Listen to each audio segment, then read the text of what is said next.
ನನ್ನ ಕ್ಷೇತ್ರದ ಮತದಾರರಿಗೆ ಧನ್ಯವಾದಗಳನ್ನು ಸಲ್ಲಿಸ್ತೇನೆ. ನನಗೆ ಈ ಕ್ಷೇತ್ರದಲ್ಲಿ 3 ಬಾರಿ ಲೋಕಸಭಾ ಸದಸ್ಯನಾಗಿ ಕೆಲಸ ಮಾಡಲಿಕ್ಕೆ ಅವಕಾಶವನ್ನ ಒದಗಿಸಿಕೊಟ್ಟಿದ್ರಿ. 4ನೇ ಬಾರಿಗೆ ಅಗ್ನಿ ಪರೀಕ್ಷೆಯಲ್ಲಿ ನನಗೆ ವಿರಾಮವನ್ನ ಕೊಟ್ಟಿದ್ದೀರಿ. ನನಗೆ ಮತ ಹಾಕಿದಂತ, ನನಗೆ ಪಕ್ಷಕ್ಕೆ ಕೆಲಸ ಮಾಡಿದಂತ ಎಲ್ಲ ಕಾರ್ಯಕರ್ತರಿಗೆ, ಮುಖಂಡರಿಗೆ ಮೊದಲನೇದಾಗಿ ನಾನು ನಾಯಕರುಗಳಿಗೆ ಧನ್ಯವಾದಗಳನ್ನು ಹೇಳಲಿಕ್ಕೆ ನಾನು ಬಯಸ್ತೇನೆ. ಏನು ಇವತ್ತು ಈ ಚುನಾವಣೆಯಲ್ಲಿ ಮತದಾರರ ಪ್ರಭುಗಳು ಇವತ್ತು ತೀರ್ಮಾನವನ್ನ ಕೊಟ್ಟಿದ್ದಾರೆ. ಆ ತೀರ್ಮಾನಕ್ಕೆ ನಾನು ಸ್ವಾಗತವನ್ನ ಮಾಡ್ತಾ ಡಾಕ್ಟರ್ ಮಂಜುನಾಥ್ ಅವರಿಗೆ ಅಭಿನಂದನೆಗಳನ್ನು ಸಲ್ಲಿಸ್ತೇನೆ.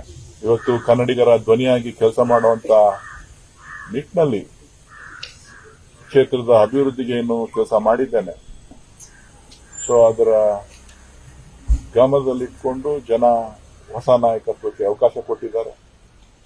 ಅವರು ಚೆನ್ನಾಗಿ ಕೆಲಸ ಮಾಡಲಿ, ರಾಜ್ಯಕ್ಕೆ ಒಳ್ಳೇದಾಗ್ಲಿ, ಕ್ಷೇತ್ರಕ್ಕೆ ಒಳ್ಳೇದಾಗ್ಲಿ. ನಾನು ನನ್ನ ಕ್ಷೇತ್ರದ ಕಾರ್ಯಕರ್ತರನ್ನ ಜನರ ಜೊತೆ ಒಬ್ಬ ಸಾಮಾನ್ಯ ಪ್ರಜೆಯಾಗಿ, ಪಕ್ಷದ ಒಬ್ಬ ಕಾರ್ಯಕರ್ತನಾಗಿ ಅವ್ರ ಜೊತೆ ಇರ್ತೇನೆ. ಎಲ್ಲ ಕಾರ್ಯಕರ್ತರಿಗೆ ನಾನು ಒಂದು ಸಂದೇಶವನ್ನ ಕೊಡಲಿಕ್ಕೆ ಬಯಸ್ತೇನೆ. ನಾನು ನಿಮ್ಮಲ್ಲಿ ಬೆಳೆದವನು, ನಿಮ್ಮಲ್ಲಿ ಇದ್ದವನು, ನಿಮ್ ಜೊತೆ ಓಡಾಡಿದವನು. ಆ ಕೆಲಸ ನಿರಂತರವಾಗಿರ್ತದೆ. ಪ್ರಜಾಪ್ರಭುತ್ವ ವ್ಯವಸ್ಥೆಯಲ್ಲಿ ಸೋಲು ಗೆಲುವನ್ನ ನಾವು ಸಮಾನವಾಗಿ ಸ್ವೀಕಾರ ಮಾಡಬೇಕು. ಅದನ್ನ ನಾನು ಸ್ವೀಕಾರ ಮಾಡಿದ್ದೇನೆ. ನನಗೆ ಹೋರಾಟ ಮಾಡಿದಂತ ಎಲ್ಲರಿಗೂ ಕೂಡ ನಾನು ಮತ್ತೊಮ್ಮೆ ತಮ್ಮೆಲ್ಲರಿಗೂ ಕೂಡ ಧನ್ಯವಾದಗಳನ್ನು ತಿಳಿಸ್ತೇನೆ.